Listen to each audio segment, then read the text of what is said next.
Hi hello viewers, welcome to social post TV. నేను మీ శ్వేత. ప్రస్తుతం మనతో పాటు ఉన్నారు ఇంటర్వెన్షనల్ పెయిన్ స్పెషలిస్ట్ డాక్టర్ సాహిత్య గారు ఫ్రమ్ ప్రాణ pain clinic which is south India's largest pain clinic. నమస్తే మేడం. నమస్తే. ఎలా ఉన్నారు? I'm good ma'am. సో ఈ రోజుల్లో చాలా మందికి not like youth, like senior citizens, age difference లేకుండా యూత్ అన్న సీనియర్ సిటిజన్స్ అన్న చాలా మంది సయాటికా ప్రాబ్లమ్ అండ్ స్పాండిలైటిస్ కి చాలా సఫర్ అవుతూ ఉంటారు. ఎందుకని ఎంత టైం పీరియడ్ ఉన్నా కానీ ఆ పెయిన్ అనేది క్యూర్ అవ్వట్లేదు? రైట్. సింపుల్ అండి. బేసికల్లీ మెడ నొప్పి, ఫర్ ఎగ్జాంపుల్ ఈ మెడ నొప్పి కానీ లేకపోతే సయాటికాస్, మెడలో వస్తే సర్వైకల్ స్పాండిలైటిస్ అంటారు. సయాటికా అంటే కాళ్ళు నడుము నొప్పితో బాధపడేది. సో వీళ్ళకి మెయిన్లీ డిస్క్ బల్జ్ అనేది ఉంటుంది. ఓకే. అంటే ఫర్ ఎగ్జాంపుల్ ఇప్పుడు మెడ నొప్పి తీసుకుంటే ఈ మెడలో C3 C4 కానీ C4 C5 లెవెల్లో కానీ ఎక్కడైనా డిస్క్ బల్జ్ అయింది అనుకోండి, అది వచ్చి ఈ నరాన్ని ఒత్తుతోంది అనుకో, ఈ నరము ఈ చెయ్యమ్మటే వెళ్తుంది. సో ఎక్కడెక్కడైతే ఆ నరం డిస్ట్రిబ్యూట్ అవుతుందో అక్కడక్కడ పేషెంట్ అనేవాడికి చేతి తిమ్మిర్లు, మంటలు, లాగడం, పట్టు తప్పడం లాంటివి అనిపిస్తాయి. అదే మనం నడుంలో డిస్క్ బల్జ్ అయింది అనుకోండి, అంటే for example L3 L4 L4 L5 L5 S1 లో ఇట్లా డిస్క్ బల్జ్ ఉంటుంది. ఈ డిస్క్ బల్జ్ నరాన్ని వచ్చుతుంది అనుకో, ఆ నరం ఎక్కడ నుంచి అయితే వెళ్తుందో కాళ్ళెమ్మట లేకపోతే తిమ్మిర్లు, మంటలు ఇలాంటి సిమ్టమ్స్ ఉంటే దాన్ని సయాటికా అంటారు. ఓకే. సో ఎప్పటి వరకైతే ఈ డిస్క్ బల్జ్ అనేది తగ్గి వీళ్ళకి నరం మీద ఒత్తిడి తగ్గదో అప్పటి వరకు వీళ్ళకి రిలీఫ్ అనేది రాదు. మిగతావి ఎన్ని అంటే ఇప్పుడు ఇవాళ నడునొప్పి మొదలైంది అనుకోండి, వాళ్ళు రకరకాల ప్రయత్నాలు చేస్తారు. అంటే ఫర్ ఎగ్జాంపుల్ బామలు పెట్టుకుంటారు, కాపడాలు, కర్పూర తైలాలు, లేకపోతే ఫిజియోథెరపీలు, కైరోప్రాక్టర్లు, రకరకాల ప్రయత్నాలు చేస్తారు. ఎంత మీరు పైన రాసినా పూసినా అవి తాత్కాలిక ఉపశమనం. అంటే ఫర్ ఎగ్జాంపుల్ ఇట్లా వేళ్ళు విడుచుకున్నాం అనుకో మనకి హాయి వస్తుంది, అలా వీళ్ళకి టెంపరీ రిలీఫ్ వస్తుంది తప్ప, అండ్ ఆల్సో పెయిన్ కిల్లర్స్ వేసుకుంటే వీళ్ళకి టెంపరీగా రిలీఫ్, నొప్పి తగ్గించినట్టు అనిపిస్తుంది తప్ప ఆ లోపల ఉన్న డిస్క్ బల్జ్ అనేది తగ్గదు. సో అందుకని వీళ్ళకి నొప్పులు మళ్ళీ మళ్ళీ వస్తూనే ఉంటాయి. చాలా మంది పేషెంట్లు వచ్చి చెప్తారు, నాకు 10 ఏళ్ళ నుంచి ఉందండి నొప్పి, 3 ఏళ్ళు బాగా తగ్గింది, ఆ తర్వాత మళ్ళీ వచ్చింది, ట్రీట్మెంట్ తీసుకున్నా క్యూర్ అయిపోయింది, మళ్ళీ వచ్చింది. మళ్ళీ వచ్చింది అంటే అది ట్రీట్మెంట్ ఫినిష్ అవ్వనట్టు, క్యూర్ అవ్వనట్టు, ప్రాబ్లం ఇంకా డీప్ సీటెడ్ గా ఉంది. ఇది జస్ట్ కప్పిపోస్తున్నారు అంతే. ఇన్స్టెంట్ రిలీఫ్ ఇచ్చింది, అది 3 years కి ఇచ్చింది అది. ఓకే. సో దీని వల్ల మళ్ళీ మళ్ళీ వస్తూ ఉంటుంది వాళ్ళు. కానీ ఇన్ని కార్పొరేట్ హాస్పిటల్స్ ఉన్నాయి కదా, చాలా మంది ట్రీట్మెంట్స్ చేయించుకుంటూ ఉంటారు, స్టిల్ ఎందుకు అని తగ్గట్లేదు వాళ్ళకి? సో ప్రపంచంలో ఏ డాక్టర్ ఏం చేస్తాడు, సర్జరీ అంత పెద్ద విషయం అయితే సర్జరీ చేస్తాడు. సర్జరీ అంత పెద్ద విషయం కాదనుకోండి, మందులే రాస్తారు. జ్వరానికి ఎవరు ఆపరేషన్లు చేయరు, మందులే రాస్తారు. సో ఇలాగా ఈ డిస్క్ బల్జెస్ అనే ఉన్న వాళ్ళకి, ఈ సయాటికా పెయిన్ ఉన్న వాళ్ళు ఏడాది ప్రతి హాస్పిటల్కి తిరుగుతూ ఉంటారు వీళ్ళు.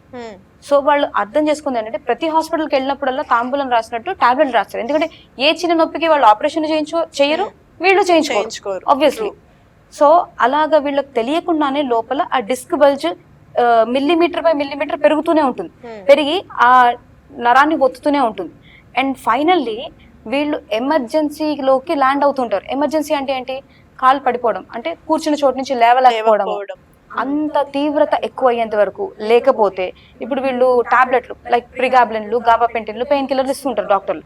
అది మాక్సిమం డోసు అంటే 400 800. మేము ఫోన్లో మాట్లాడుతుంటాం, ఫోన్లో చెప్తుంటారు మా డాక్టర్ 800 mg ఇచ్చారండి, అయినా నాకు నొప్పి తగ్గట్లేదు. అంటే వాళ్ళు ఎంత తీవ్రత ఎక్కువ అయిపోయి ఆ డిస్క్ మిల్లీమీటర్ బై మిల్లీమీటర్ బయటకు వచ్చి ఆల్మోస్ట్ ఈ నడుం దగ్గర స్పైనల్ కెనాల్ డయామీటర్ అని ఉంటుంది. ఆ కెనాల్ డయామీటర్ 15 to 20 mm ఉండాలి అసలు. అయితే వాళ్ళు అది 10 mm కి వస్తే నొప్పి తీవ్రత పెరుగుతుంది. ఇలా ఏళ్ళ దాటే కొద్దీ తీవ్రత ఇంకా పెరుగుతుంది. అంటే వీళ్ళు 10 mm కి మాకు ఫోన్లు చేస్తారు, మాకు నొప్పి తగ్గట్లేదు అని చెప్పి. అయితే మళ్ళీ ఇంకొక చుట్టుపక్కల డాక్టర్ దగ్గరికి వెళ్తారు, వెళ్ళి మళ్ళీ టాబ్లెట్ తీసుకుంటారు, తగ్గుతుంది కాసి కొన్ని రోజులు. ఆ తర్వాత మళ్ళీ ఒక రోజు ఏమైనా బరువు లేపనుకో మళ్ళీ వచ్చేస్తుంది. అంటే వాళ్ళు అప్పుడు MRI తీయించుకున్నారు అనుకోండి, అప్పుడు 5 mm వస్తుంది. అంత తీవ్రత, లిటరలీ లేవలేని పరిస్థితిలో ఉన్నప్పుడే మా దగ్గరికి ఇక్కడ సర్జరీ అనే వర్డ్ ఒక డాక్టర్ వాడుతున్నారంటేనే నాన్ సర్జికల్ గా ట్రై చేస్తున్నారు. కానీ చిన్న నొప్పులు ఉన్నప్పుడు ఇది తగ్గించుకుందామని ఎవ్వరూ ఉండరండి. అంత సర్జరీలోకి ల్యాండ్ అయినప్పుడే మేము గుర్తొస్తాం, నాన్ సర్జికల్ గుర్తొస్తారు. సో అందుకని ఏ డాక్టర్లు ఏమి చేయలేరు వీళ్ళకి. సో అంటే ఏ డాక్టర్స్ ఏం చేయలేరు అని అంటున్నారు కదా, మరి మీ దగ్గర ఎలాంటి ట్రీట్మెంట్స్ ఉంటున్నాయి? సో ఇక్కడ మేము మందులకి సర్జరీకి మధ్యలో చేసేది ఇంటర్వెన్షన్స్. అంటే ఇది అడ్వాన్స్డ్ స్పైన్ ప్రొసీజర్స్ అండి. వేర్ ఎక్కడైతే ప్రాబ్లం ఉందో, అంటే మూల కారణం ఉందో, ఈ డిస్క్ బల్జ్ వచ్చి నరాన్ని ఎప్పుడైతే ఒత్తుతుందో అండ్ ఈ నరం చుట్టుపక్కల బేసికలీ వాపు అనేది క్రియేట్ అవుతుంది. సో మెయిన్ చేసే ఈ ట్రీట్మెంట్లో ఇక్కడ సియామ్ అనే ఒక మెషిన్ ఉంటుంది. ఆ మెషిన్ నేను చిన్న నీడిల్ తీసుకువెళ్తాను ఆ నరం దగ్గరికి. సో ప్రతి ఇంచ్ బై ఇంచ్ ఆ సియామ్ అనే మెషిన్ నాకు గైడెన్స్ ఇస్తుంది. నువ్వు ఇక్కడ ఉన్నావు, నువ్వు ఇంత డెప్త్లో ఉన్నావు, ఇవన్నీ క్లియర్గా తెలుసుకుంటూ నేను ఎక్కడైతే ఆ ప్రాబ్లం ఉందో, వాపు ఉందో అక్కడ వరకు నా నీడిల్ వెళ్తుంది. అక్కడికి వెళ్ళిన తర్వాత ఒక 3-4 చుక్కలు ఒక యాంటీ ఇన్ఫ్లమేటరీ ఏజెంట్ వాడతామండి. సో దాని వల్ల ఆ చుట్టుపక్కల ఉన్న వాపు తగ్గుతుంది, ఆ నరం చుట్టుపక్కల ఉన్న వాపు. మెయిన్లీ ఈ సయాటికా పెయిన్ అనేది ఈ నరం వాపు చుట్టుపక్కల వాపు వల్ల వస్తుంది. సో ఎప్పుడైతే నేను ఈ చుక్కలు వేసి దాన్ని క్లియర్ చేస్తానో వాపు ఉన్న కణాలని, సో పేషెంట్ అనే వాళ్ళకి ఆన్ టేబుల్ పెయిన్ రిలీఫ్ అనేది స్టార్ట్ అవుతుంది. ఆన్ టేబుల్ అండ్ దట్టు అది కూడా కేవలం 45 నిమిషాల కన్నా తక్కువ వ్యవధిలో ఈ ప్రాసెస్ అనేది మేము ఇక్కడ చేస్తాం. సో ట్రీట్మెంట్ అనేది ఎలా ఉంటుందో చెప్పారు. But coming to audience perspective, వాళ్ళు మిమ్మల్ని అప్రోచ్ అవ్వాలంటే అసలు ప్రాసెస్ ఏంటి? అసలు మా దగ్గర ఇక్కడ ఏం చేస్తాము అని తెలుసుకోవడానికి పేషెంట్లు మేము ఎంత దూరం రావాలని కూడా మేము చెప్పవండి. ఓకే సో ఏది ఉన్నా అంటే ఫర్ ఎగ్జాంపుల్ వాళ్ళు ఏళ్ల కొద్దీ సఫర్ అవుతూనే ఉంటారు కదా, వాళ్ళ దగ్గర ఖచ్చితంగా ఇంత కట్ట రిపోర్ట్లు ఉంటాయి.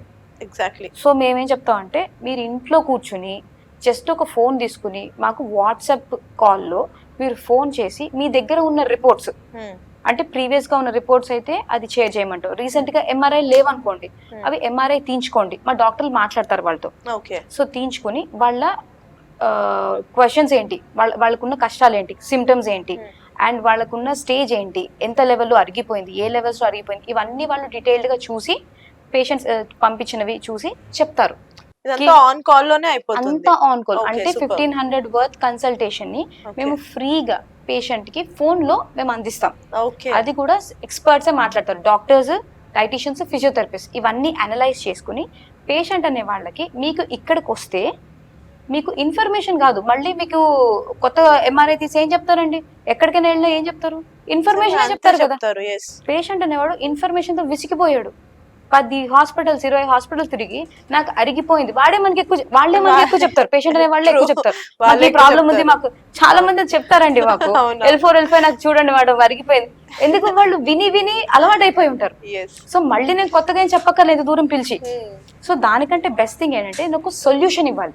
సో మా డాక్టర్స్, డైటీషియన్స్, ఫిజియోథెరపిస్ట్ ఆ ఫోన్ కాల్లో వాళ్ళకి అండర్స్టాండ్ దర్ ప్రాబ్లమ్స్, ఆ తర్వాత వాళ్ళకి సొల్యూషన్ అనేది చెప్తారు, ఎంత అవుతుందో చెప్తారు, ఎంత సేపట్లో మీరు ఇక్కడికి వస్తారు, ఇక్కడికి ఎంత సేపట్లో ప్రాసెస్ అయిపోతుంది.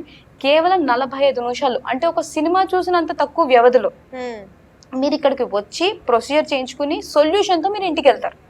ఇవన్నీ మీకు లిటరలీ అన్ని ఫోన్ కాల్లోనే అయిపోతాయి. జస్ట్ మీరు నడుచుకుంటూ వస్తారు, ప్రొసీజర్ చేయించుకుంటారు, నడుచుకుంటూ వెళ్ళిపోతారు. It's as simple as it is. Very nice.